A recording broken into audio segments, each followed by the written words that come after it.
কথাটা বলবো না, কারণ কথা বলতে গেলে স্থান কাল পাত্র দেখে বলতে হয়। এ সময় বলা ঠিক হবে না, যখন কালকে দিতে আসবে কালকে কথাটা বলবো। আজকে চুপচাপ থাকবো, কিচ্ছু বলবো না, দেখি ও কি করে। আর গোবিন্দ ঘোষ ভাবছে মহাপ্রভু বুঝতেই পারলো না আমি কি করলাম না করলাম, মহাপ্রভু জানতেই পারলো না। আমরা এরকম ভাবি এইটুকু একটা পাপ করব, ভগবান দেখতে আসছে নাকি? বলি না, করলেই বা তাতে কি যায় আসে, ভগবান সব দেখছে। একেবারে হিসাব করে আপনাকে শেষ লাইনে শেষ ঠিকানায় পৌঁছে দেবে। হরি বল। তাহলে আজকে সেদিন ফিরে এলো, ফিরে আসার পর মহাপ্রভু বলছে গোবিন্দ এই সারাদিন হয়ে গেল পূর্বস্থলীতে আছি, 24 ঘন্টা থাকা হয়ে গেল এখানে, আর এখানে থাকবো না। এই চলো আজ প্রভাত হয়ে গেল, মানে পরের দিন সকাল হয়ে গেল, প্রভাত হয়ে গেল, চলো এবার আমরা অন্য গ্রাম যাই। এইবার বাবা পরে নাচতে নাচতে নাচতে নাচতে হরি কথা গাইতে গাইতে বলতে বলতে পরদিবসেতে প্রভু অগ্রদ্বীপে আইলা, অগ্রদ্বীপে আইলা, আরে হরি হরি হরি বলে হরি বলে প্রভু আসিয়া দাঁড়াইলা, আসিয়া দাঁড়াইয়া।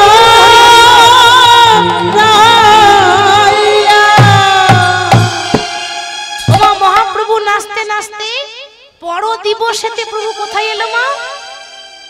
অগ্রদ্বীপ। অগ্রদ্বীপ কোন জায়গা? কার বাড়ি অগ্রদ্বীপে? এই গোবিন্দ ঘোষের বাড়ি। যে গোবিন্দ ঘোষ গেছে মহাপ্রভুর কাছে, ও জানে না মহাপ্রভু ছলনা, এরপর কি হবে সে জানে না। সে খুব আনন্দ, বেশ নাম গাইতে গাইতে অগ্রদ্বীপ চলে এলো মহাপ্রভু। এবার ভগবান শুরু করলেন ছলনা। মহাপ্রভু বলছে গোবিন্দ এটা কোন জায়গা গো? জায়গাটা তো ঠিক চিনতে পারছি। ভগবানের ছলনা দেখছেন? এই গ্রামটা তো ঠিক চিনতে পারছি না, অনেক অচেনা লাগছে। কি নাম এই গ্রামটার? কি নাম এই জায়গাটা?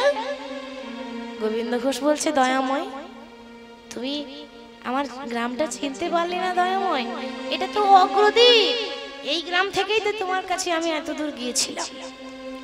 বাবা খুব ভালো হলো। তা গোবিন্দ জানো আমার শরীরটা খুব ক্লান্ত লাগছে, আমি আর হাঁটতে পারছি না, প্রচন্ড পায়ে ব্যথা, আর চলতে পারছি না গো। তো আজকে দিনটা যদি তোমার ঘরে বিশ্রাম করি তোমার আপত্তি আছে? ভগবানের ছলনা কিন্তু এটা।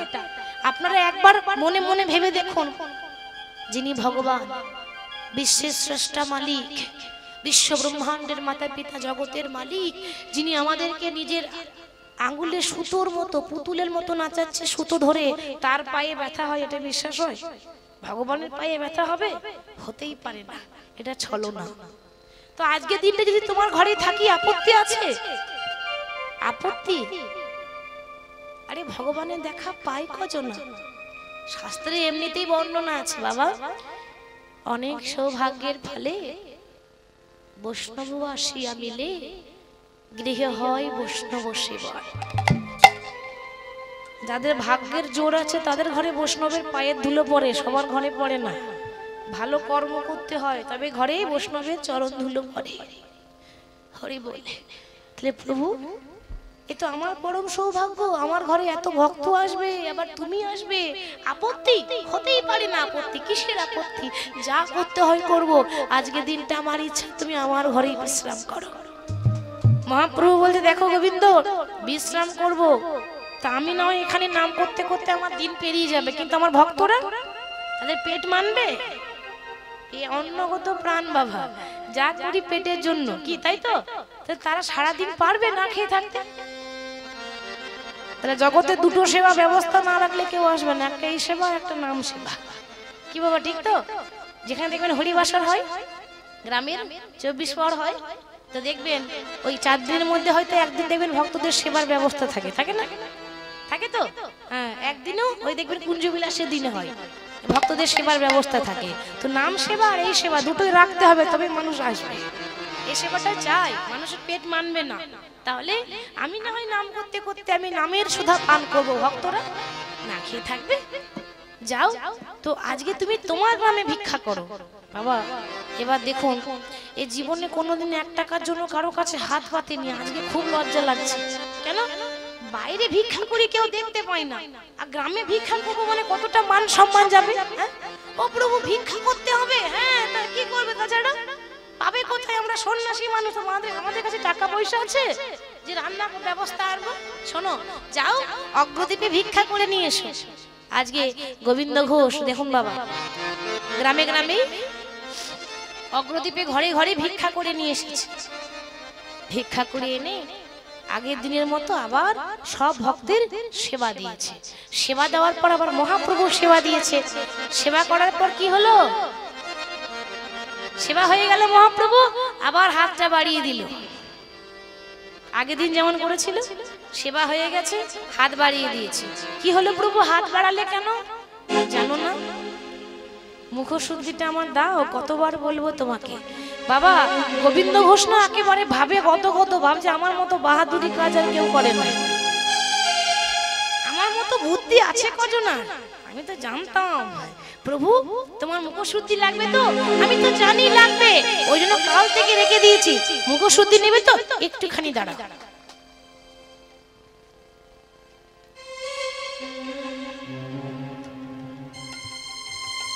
এই নাও মুখশুদ্ধি, এই নাও তোমার জন্য মুখশুদ্ধি, আমি আঁচলে বেঁধে রেখেছিলাম।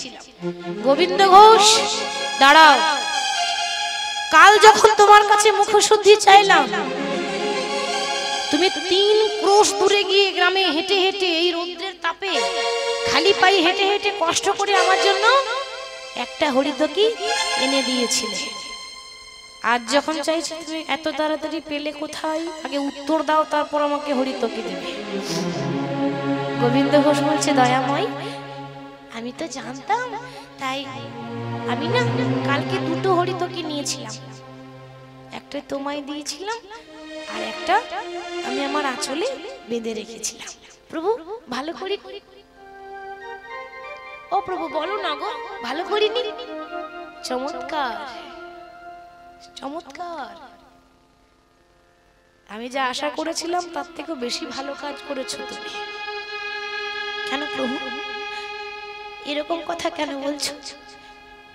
আমি কি ভুল করেছি? আমি কি কোনো অপরাধ করেছি? গোবিন্দ তুমি ভালো করে জানো, যেটা পছন্দ করি না সেটা তুমি কেন করলে? তুমি ভালো করে জানো আমি একটা সন্ন্যাসী মানুষ, আমি জীবকে শিক্ষা দেব, আর আমি যদি নিজে পাপ করি তাহলে কি করে হবে, কি করে মানুষ শিখবে? শোনো তুমি ভুল করেছো।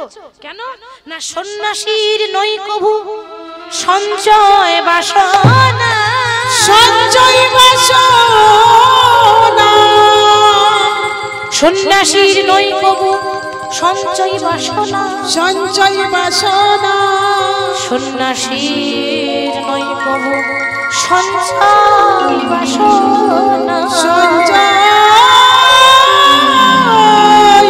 বাসনা।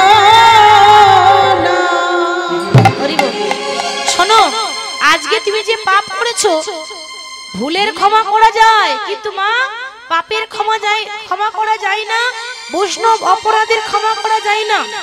আজকে তুমি কালকের জিনিস আমাকে দিয়েছো জমা করা ঘোর অন্যায়, আজকে তুমি যা করেছো তোমাকে জীবনেও ক্ষমা করতে পারবো না গোবিন্দ, তাই আজ থেকে আমি তোমায় ত্যাগ করলাম।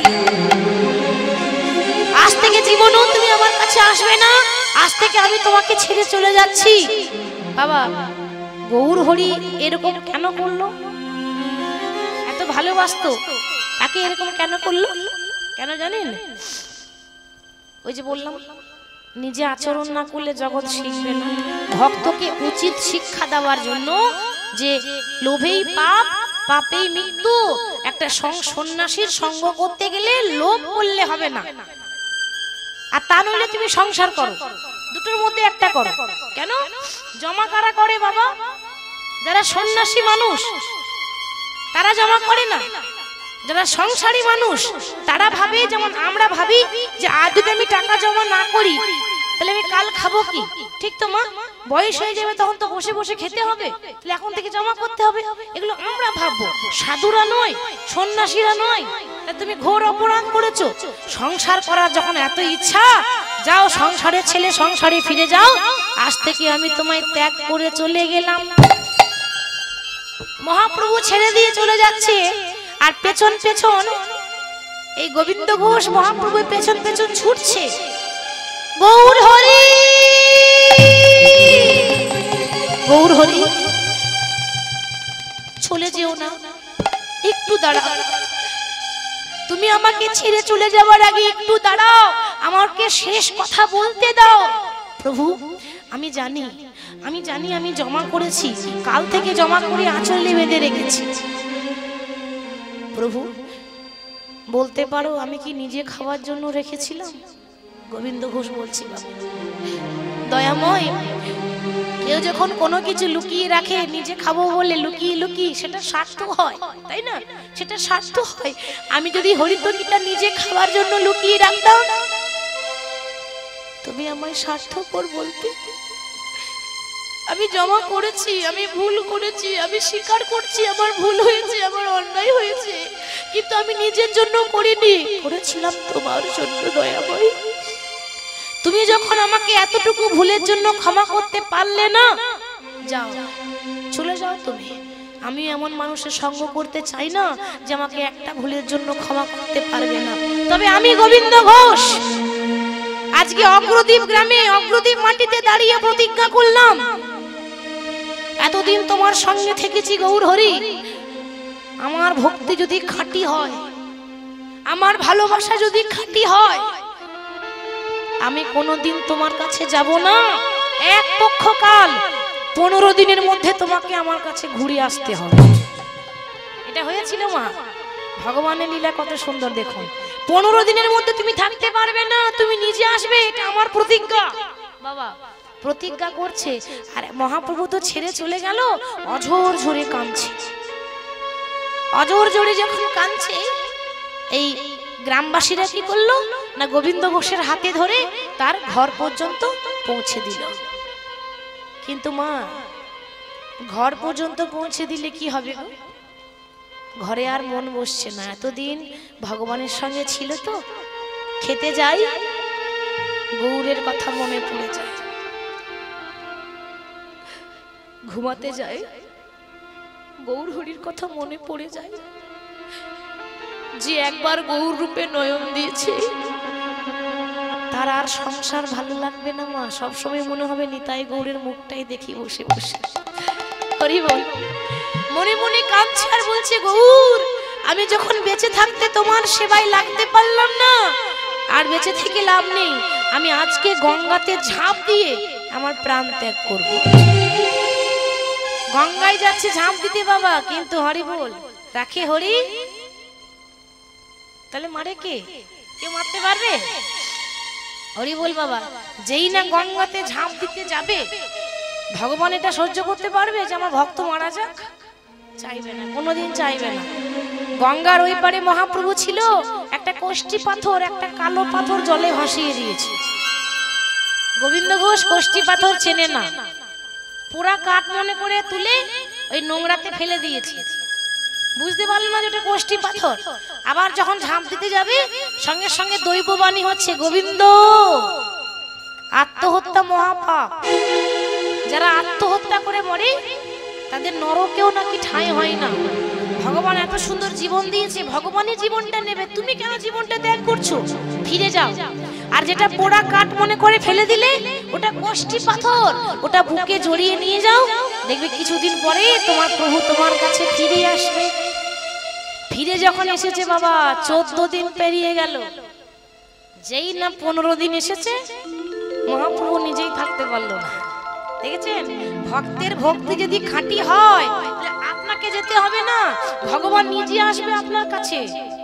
ভক্তির ডাকার মতো ডাকলে পরে ভক্তির জোরে ভগবান পেছন পেছন আসে। তাহলে আজকে ঠিক 14 দিন পেরিয়ে গেল, 15 দিনে মহাপ্রভু সাঙ্গ পাঙ্গ নিয়ে, ভক্তদেরকে নিয়ে গোবিন্দ ঘোষের দরজায় এসে দাঁড়িয়েছে। কৃষ্ণ কেশব, কৃষ্ণ কেশব, মধুমাখা এই নাম হরি নাম, সুধা মাখা এই নাম,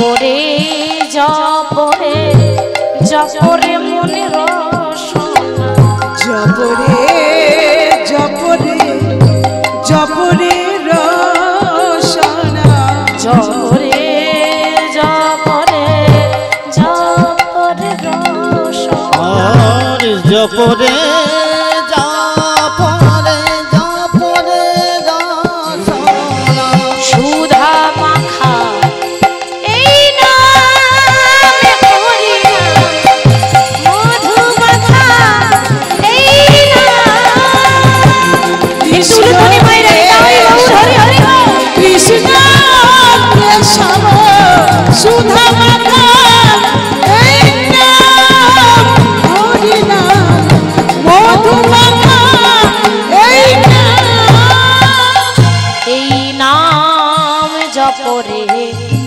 ভুলো আপনারে দূরে যাবে মায়া প্রেম পাগারে এই নাম জপরে ভুলো আপনারে ওরে মনা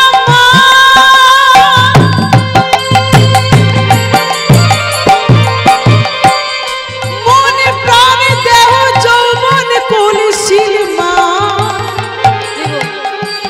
ওই নামের চরণে সমর্পণ করে দাও নিজেকে আত্মসমর্পণ করো আর এই নাম জপরে ভুলো আপনারে দূরে যাবে মায়া প্রেম পাঠাবার মন জপরে জপরে জপরে রসনা মন জপরে জপরে জপরে রসনা আর সুধা মাখা এই নাম হরি নাম মধু মাখা এই নাম হরি নাম সুধা মাখা এই নাম কৃষ্ণ কেশব কৃষ্ণ কেশব সুধা মাখা এই নাম হরি নাম মধু মাখা এই নাম কি আমার ঘরের দরজায় নাম করছে ওমা গোবিন্দ ঘোষ যেই না দরজাটা খুলেছে দেখছে সাক্ষাৎ গৌর হরি ভক্তদেরকে নিয়ে তার দরজায় দাঁড়িয়ে হরি নাম করছে প্রভু দেখলে তো থাকতে পারলে না বলো জানতাম থাকতে পারবে না কি করে পারবে আমার যত কষ্ট হয়েছে আমি জানি তোমার তত বেশি কষ্ট হয়েছে তো মহাপ্রভু হাসতে হাসতে বলছে বেশ বেশ আর অত শত কথা বলতে হবে না বলি ওই নদীতে ঝাঁপ দিয়ে মরতে গিয়েছিলে তো একটা কোষ্ঠী পাথর পেয়েছিলে পাথরটা কোথায় গোবিন্দ ঘোষ ঘরের ভেতরে গিয়ে পাথরটা এনে দিয়েছে একটা কোষ্ঠী পাথর মানে কালো পাথর একটা পাথরটা মহাপ্রভু নিজে নিয়ে সেখানে দুদিন বিশ্রাম করে পাথরটাকে কেটে একটা মূর্তি তৈরি করলো মহাপ্রভু আর মূর্তির নাম রাখলো গোপীনাথ শোনো আজ থেকে তোমার এই মন্দিরে অগ্রদ্বীপে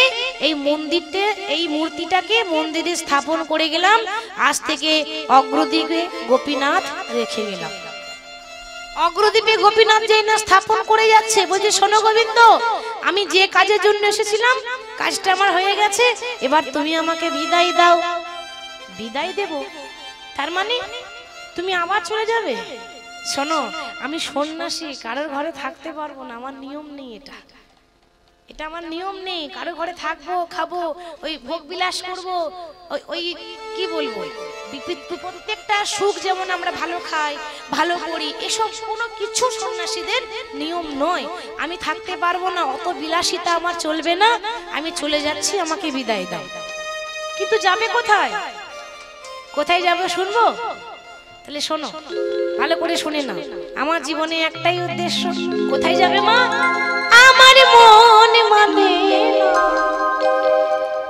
ওই আমার মন মানে না গোবিন্দ যাব বৃন্দাবন।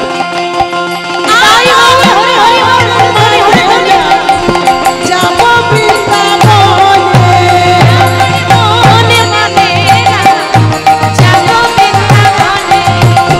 আমার মনে মানে যাব বৃন্দাবনে আমি নয়নে ভরে দেখিব সদা। আমি নয়ন ভরে দেখিব সদা নয়ন ভরে দেখব আমি নয়ন ভরে দেখিব সদা মদন মোহনে আমার মন মানে যাব বৃন্দাবনে আমার মন মানে না যাব বৃন্দাবনে আমার মন মানে যাব বৃন্দাবনে যুগল চরণে দেখিব গিয়ে। আমি যুগল চরণ হেরিব আমি যুগল চরণ হেরিব যুগল চরণ হেরিব মদন মোহনে আমার মন মানে যাব বৃন্দাবনে আমার মন মনে না যাব বৃন্দাবনে আমার মন মানে যাব বৃন্দাবনে আমার মন বলে না যাব বৃন্দাবনে, যাব বৃন্দাবনে, যাব বৃন্দাবনে। আমাকে বিদায় দাও, আমি বৃন্দাবন যাব। মহাপ্রভু চলে গেল। এবার মা শোনো, আদেশ দিয়ে গেল যে আমি চলে যাচ্ছি, আর মন্দিরে যে গোপীনাথকে স্থাপন করে গেলাম, এই গোপীনাথের প্রত্যেক দিন দিনে 4 বার করে সেবা দেবে। মনে রেখো গোবিন্দ, ঠাকুর গোপীনাথ হচ্ছে জাগ্রত ঠাকুর। যদি কোনোদিন সেবায় তোমার ত্রুটি হয়ে যায়, তাহলে তোমার সব শেষ হয়ে যাবে। সাবধান করে দিয়ে চলে গেল। আর সেটাই হয়েছিল মা। মহাপ্রভু তো চলে গেল আদেশ দিয়ে। এখন এই গোবিন্দ ঘোষ একা একা রান্না করে, বাড়ির কাজ করে, আবার ভিক্ষা করে নিয়ে আসে, আবার রান্না করে, আবার ঠাকুরকে সেবা দেয়। এখন পাড়ার যারা মাসিমা কাকিমায়ের মতন, তারা ছুটে এসে বলে বলে, ও গোবিন্দ, এই একা একা কি হয় বলো? এত কষ্ট করছো, সেবা করছো, আবার বাড়ির কাজ করছো। আমরা বলছিলাম কি, একটা বিয়ে করে নাও না। আমরা তোমার মায়ের মতো, তোমার মা বেঁচে থাকলে তো এটাই করতো নাকি? তা বিয়ে করে নাও, আমরা একটা পাত্রী দেখেই রেখেছি। তো গোবিন্দগঞ্জ বলছি, না আমি বিয়ে করতে পারবো না। কেন করবে না? বিয়ে করলেই তো ভগবানকে ভুলে যাব, বিয়ে করলেই আমি ঠাকুরকে ভুলে যাব। বলে তাই হয়, তাহলে জগতের লোকে সংসার করতো না। কি বাবা, তাই না? এত এত মানুষ সংসার করতো না, বিয়ে করতো না। আরে বাবা, ভগবান বলেছে যে সংসারে থেকে যে ভগবানের চরণের মনটা সঁপে দেয়, তার মতো বড় ভক্ত আর কি আছে? তাই না বাবা? সবকিছু ছেড়ে দিয়ে চলে গেলাম। আমি যাচ্ছি বৃন্দাবনে, আর মন রয়েছে ঘরে, তাই তো মেয়েটার বিয়ে দেওয়া হলো না, ছেলেটা এখনো চাকরি পেল না, কি করে সংসার চলবে? যাচ্ছে বৃন্দাবনে, মন রয়েছে ঘরে। এরকম সাধু সেজে লাভ আছে? ওই সাদা সাধু না থেকে ভেতর থেকে মনটা পরিষ্কার করে ভগবানকে সঁপে দেন। তাহলে আজকে বলছে আমি বিয়ে করব না, বলে তাই বললে হয়? লোকে কি সংসার করছে না? সংসারও হবে, ঠাকুরের নাম করা হবে। তা শোনো, একটা পাত্রী দেখেছি, এই তুমি যেমন কৃষ্ণ ভক্ত, পাত্রীটাও কিন্তু বেশ কৃষ্ণ ভক্ত। এবার মায়েরা দেখুন, ওই আপনি হয়তো কীর্তন শুনতে ভালোবাসেন, আপনি কীর্তন শুনতে ভালোবাসেন, আর আপনার স্বামী ডিজে গান শুনতে ভালোবাসে। এবার আপনারা বলুন, মনের মিল হবে বাবা? ঘরের বউ কীর্তন শুনছে আর স্বামী ডিজে গান শুনছে, দূর আমার কীর্তন টীর্তন ভালো লাগে না, তাহলে কি করে হবে? কি করে চলবে? এ পথ সাংঘাতিক পথ। যদি স্বামী স্ত্রী দুটো মানুষ যদি এই পথে না চলে, আর দুটো মানুষের মনের মিল যদি এই পথে না হয়, তাহলে এর মতো নরক আর কোথাও নেই। এখানেই নরকের যন্ত্রণা ভোগ করতে হবে। তাহলে মেয়েটাও কিন্তু কৃষ্ণ ভক্ত, নাম হচ্ছে মাধবী। এখন বুঝিয়ে পারিয়ে ধরে বেঁধে বিয়ে দিয়েছে মাধবীর সঙ্গে। বিয়ে যখনই হয়ে গেল, আচ্ছা মায়েরা, বিয়ের আগে গোপীনাথের সেবা কতবার দিত? দিনে 4 বার, এটা বলে গেছিল মহাপ্রভু। এবার বিয়ের পর ওই সুন্দরী বউ, বাবা আদ্যাশক্তি মহামায়া, তাই তো? নারী হলো আদ্যাশক্তি মহামায়া। নারীর মুখের দিকে যে একবার দেখবে, তার আর ঠাকুরের মুখ দেখতে ভালো লাগবে না, এটাই বাস্তব। এখন হলো কি, বিয়ের পর সুন্দরী স্ত্রীর মুখ দেখতে দেখতে দেখতে ঘরে ঠাকুরের সেবা হয়ে গেল দিনে 3 বার, 1 বার কমে গেল। দেখেছেন সংসার কাকে বলে? কেন?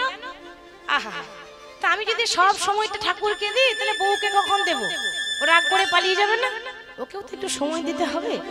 এই করতে করতে ঠাকুরের সেবা 3 বার হলো আর 1 বার কমে গেল।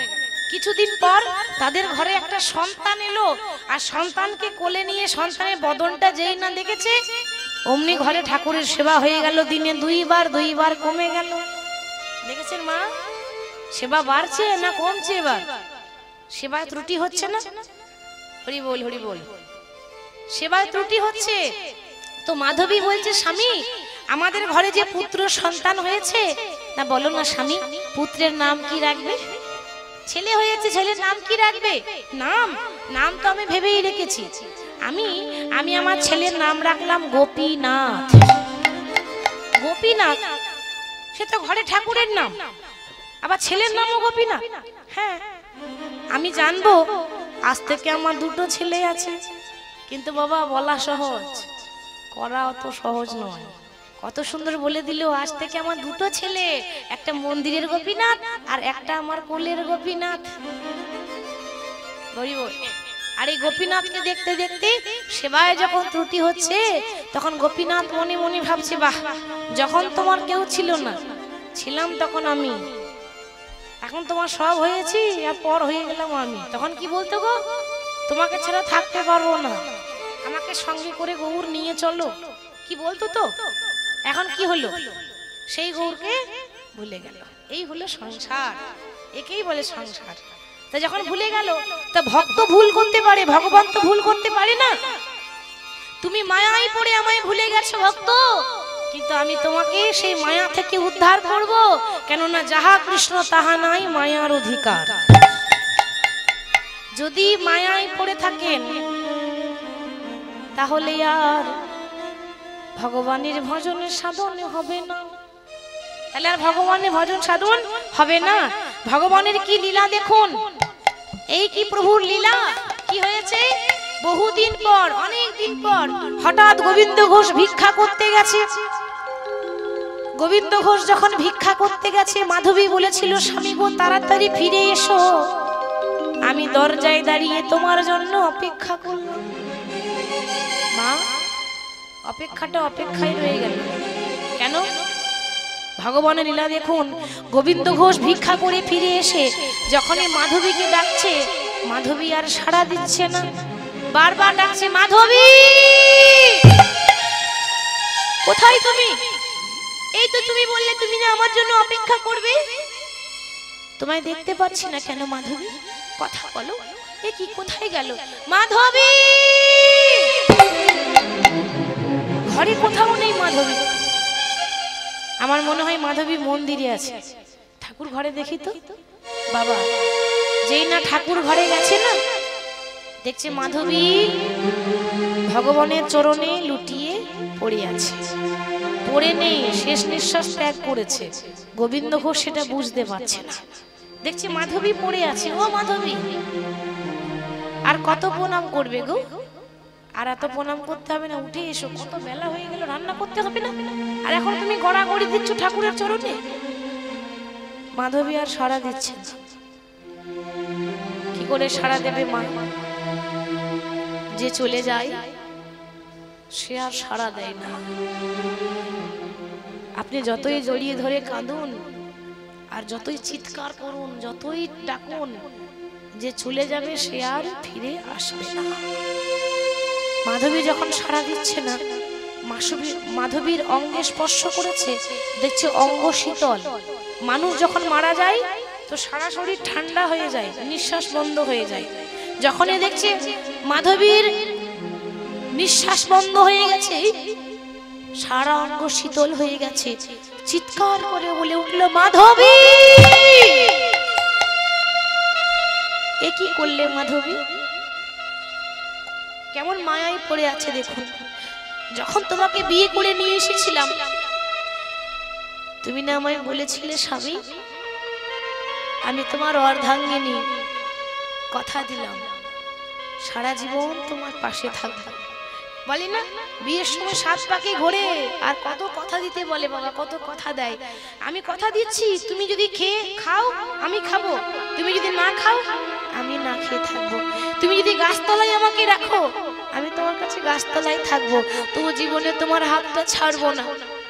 মাধবী কোথায় গেল গো তোমার প্রতিশ্রুতি, কোথায় গেল গো তোমার ভালোবাসা? মাধবী তুমি না বলেছিলে তুমি আমায় কোনোদিনও ছেড়ে যাবে না, তুমি না বলেছিলে তুমি আমার হাতটা কোনোদিনও ছাড়বে না, আজকে মাঝপথে হাত ছেড়ে দিয়ে চলে গেলে মাধবী।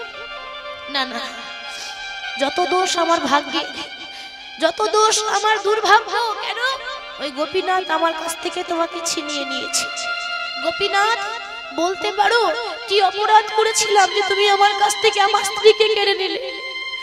আমি তো কোনোদিনও চাইনি বিয়ে করতে, পাড়া পড়শি ধরে বেঁধে আমাকে বিয়ে দিয়েছে, তুমি না দিলে তো হয় না, সবকিছু তোমার দেওয়া, আর তুমি আমার কাছ থেকে কেড়ে নিলে।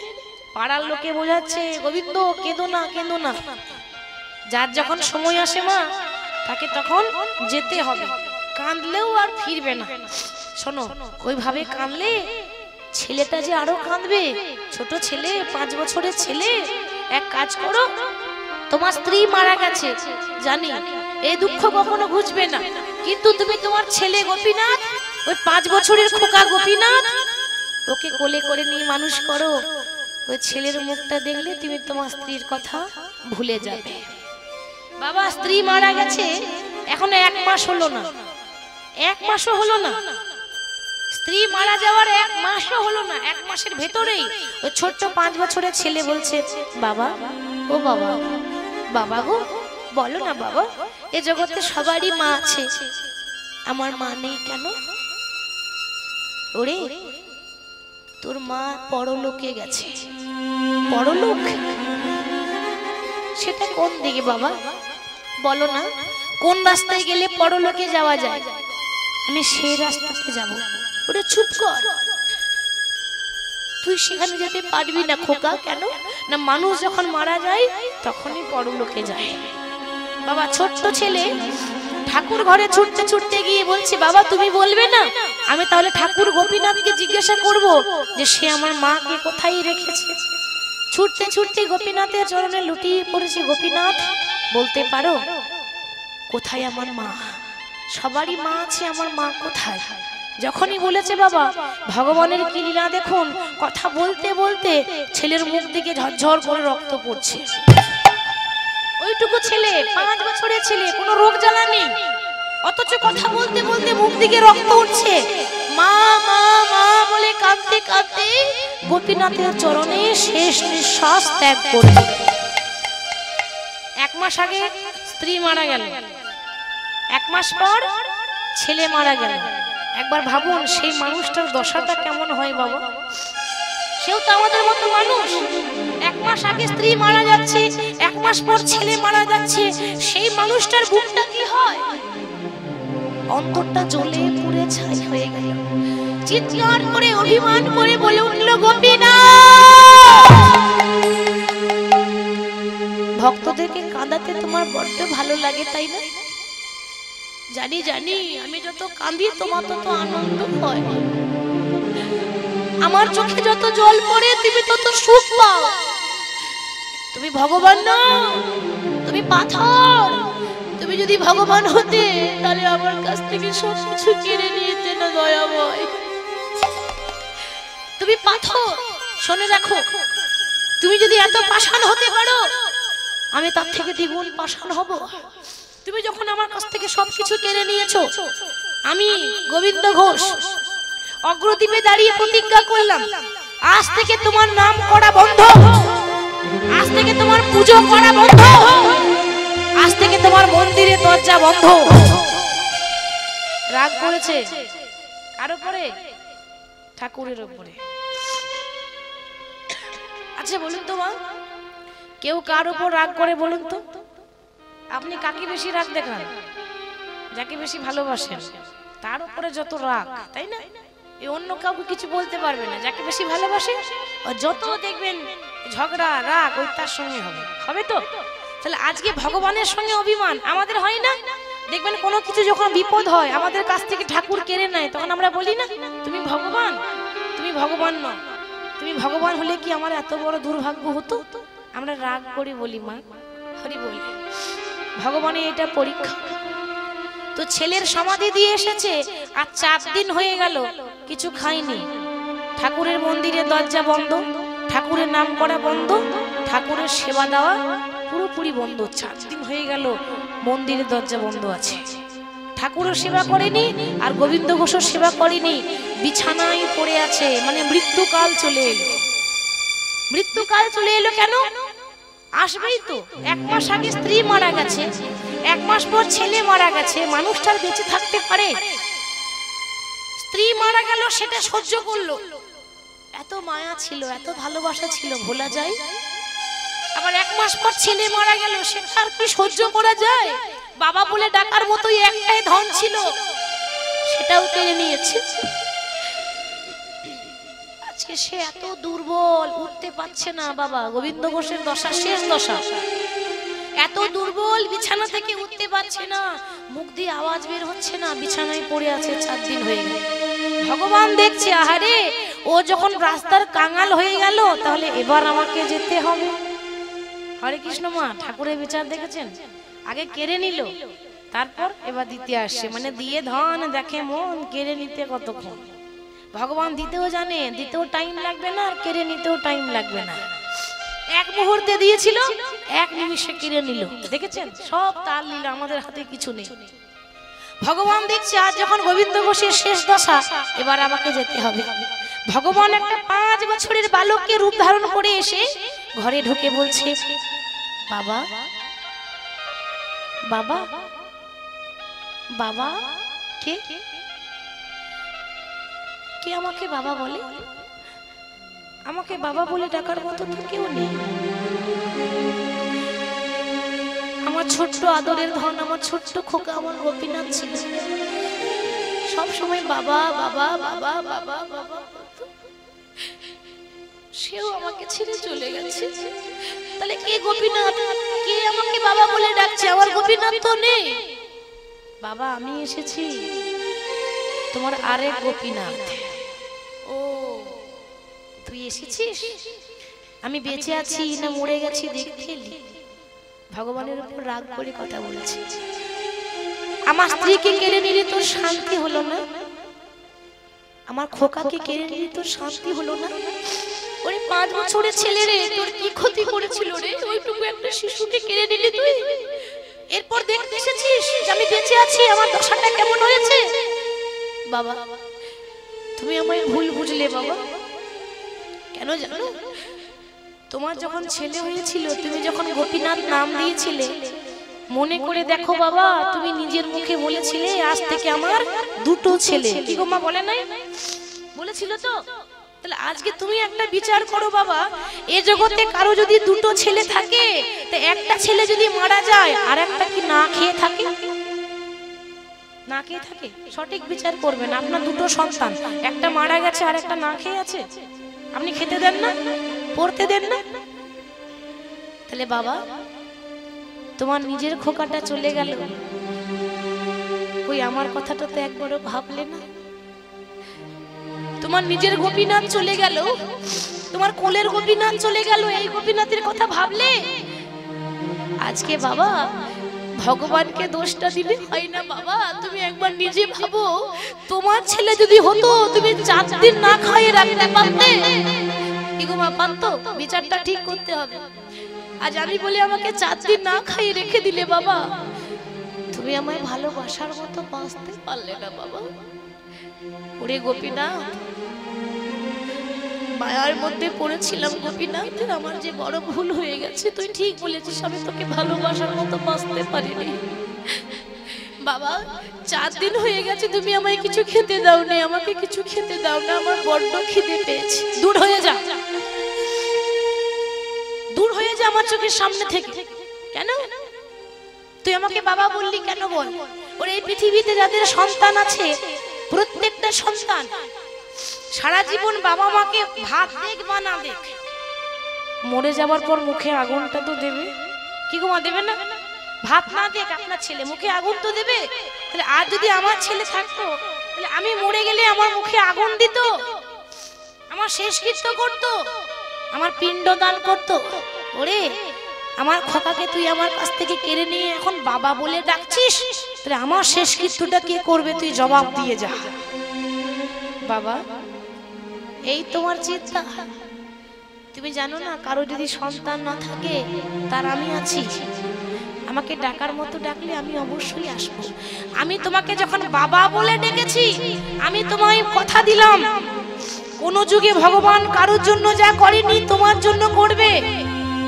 এই কলিযুগে আমি তোমায় কথা দিয়ে গেলাম, তুমি যেদিন মারা যাবে আমি তোমার শেষকৃত্য করব, আর আমি ভগবান হয়ে তোমার পিণ্ডদান করব। গোবিন্দ ঘোষ বলছে, গোপীনাথ এর থেকে বড় পাওয়া কি হবে রে? সবকিছু কেড়ে নিলি, কিন্তু তার বিনিময়ে অনেক কিছু দিয়ে দিলি, তাই না বাবা? তার বিনিময়ে এত কিছু দিয়ে দিল, আমার শেষ ইচ্ছা পূর্ণ করবি? বলো বাবা। আমার ইচ্ছা আছে রে, আমার মনে হয় আমি আর বাঁচবো না, আমি আর বাঁচবো না রে। কেন বাবা এরকম কথা কেন বলছো? তুমি বাঁচবে না কেন? কেন জানিস? আমার অন্তরটা জ্বলে পুড়ে ছাই হয়ে গেল, আমার অন্তরে কষ্ট হচ্ছে খোকা, আমার শরীরে আর ক্ষমতা নেই এত কিছু সহ্য করার, আর মনের বল নেই রে এত কিছু সহ্য করার। শেষ ইচ্ছা পূর্ণ করে দে, আমি তোর কোলে মাথা দিয়ে ঘুমাবো, আর তুই আমার কানে হরি নাম শুনিয়ে দে, এটাই শেষ ইচ্ছা। বাবা ভগবানের কোলে ভক্ত মাথা দিয়ে শুয়ে পড়ল, আর ভগবানের কোলে যেই না গোবিন্দ ঘোষ মাথা দিয়ে শুয়ে পড়েছে, ভগবান হয়ে কানে নাম শুনিয়ে দিচ্ছে। আসুন আমরাও সেই নাম করব, যে নাম আমাদের শেষ বেলায় সবার সঙ্গে যাবে, নাম যাবে আর প্রাণ যাবে, তাই না? তো সবাই করতালি দিয়ে ভক্তি দিয়ে বলবো, হরে কৃষ্ণ হরে কৃষ্ণ, হরি বল, কৃষ্ণ কৃষ্ণ হরে হরে রাম হরে রাম রাম রাম হরে হরে, কৃষ্ণ হরে কৃষ্ণ কৃষ্ণ কৃষ্ণ হরে হরে, হরে রাম হরে রাম রাম রাম হরে হরে, হরে কৃষ্ণ হরে কৃষ্ণ কৃষ্ণ কৃষ্ণ হরে হরে,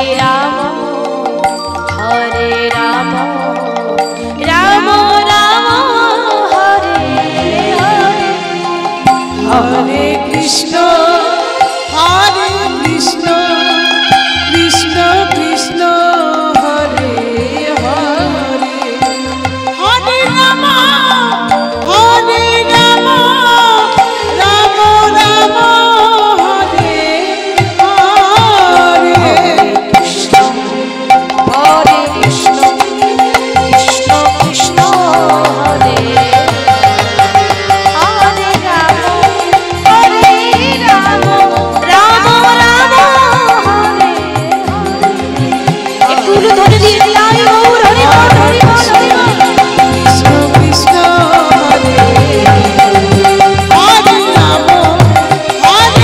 রাম রাম রাম হরে হরে।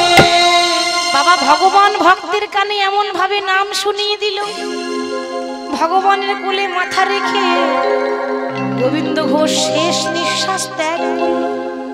বাবা ভগবানের কোলে মাথা রেখে ভক্ত মারা গেল, আর যেই না মারা গেছে সবাই জানলো যে গোবিন্দ ঘোষ মারা গেছে, পরের দিনে মন্দিরে নতুন পূজারি এসেছে।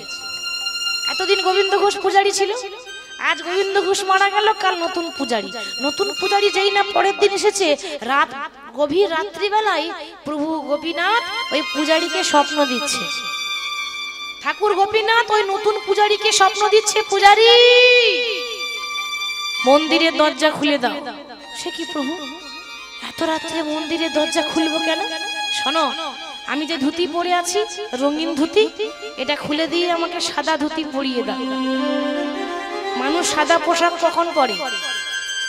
বাবা মা যখন মারা যায় ছেলেরা দেখবেন একেবারে সাদা পোশাক পরবে, কোনো রঙিন চলবে না, তাই না? অসহ্য পালন করে তখন। তাহলে আমাকে সাদা পোশাক পরে দাও, কিন্তু কেন? এত সুন্দর ভুবন ভোলানো রূপ, এত সুন্দর মোহনীয়া বাসি, এত সুন্দর রূপ ছেড়ে দিয়ে তুমি সাদা ধুতি পরবে কেন? জানো না, আমার বাবা মারা গেছে, আমার বাবা মারা গেছে। আর বাবা মারা গেলে ছেলে যেমন যা যা করে আমি ভগবান হয়ে তাই করব। কোনোদিন করেনি, কোনো যুগে করেনি। কলিযুগে ভগবান গোবিন্দ ঘোষের জন্য করেছে বাবা। 1 মাস পালন করেছে অসহ্য।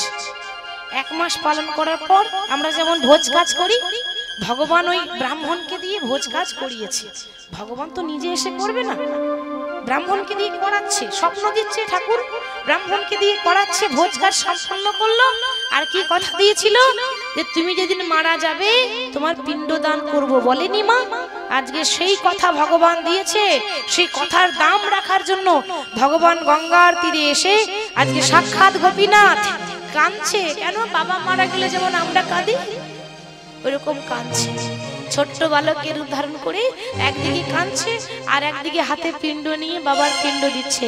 দাঁড়াইলো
আজকে যেই না পিণ্ড দিয়েছে, পিণ্ড দিলে কি হয়? ভক্তের আত্মা শান্তি পায়, তাই না? আত্মার তো বিনাশ হয় না।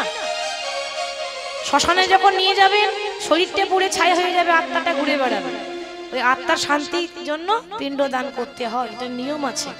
যাই হোক, আজকে এখানে যেমন এসেছি আমরা ভক্তের আত্মার শান্তি কামনা নিয়ে, আমরা চাইবো ভক্তের আত্মা যেন শান্তি পায়, ভগবানের চরণে যেন চিরদিন সুখে ডুবে থাকে।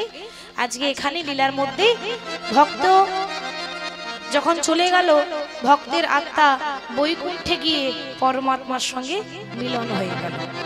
আজকে ভক্ত ভগবানের লীলা এখানে বিশ্রাম দেব, তার সঙ্গে সকলে একটু কৃষ্ণ নাম গাইতে গাইতে লীলা বিশ্রাম দেব। তাই সকলের কাছে একটা অনুরোধ, যে যেখানে আছেন সবাই উঠে দাঁড়িয়ে যাবেন, সবাই উঠে দাঁড়িয়ে যাবেন, সবাই নিজের নিজের জায়গায় উঠে দাঁড়িয়ে যান। কৃষ্ণ নাম করতে করতে লীলা এখানে বিশ্রাম দেব। সকলে গাইব, কৃষ্ণ বলে বাহু তুলে নাচো রে মন হরি বলে, সবাই বাহু তুলে বাহু তুলে নাচো রে মন হরি বলে, কৃষ্ণ বলে বাহু তুলে নাচো রে মন হরি বলে, কৃষ্ণ বলে দুটি বাহু তুলে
দুটি বাহু দিলে নাচবে মন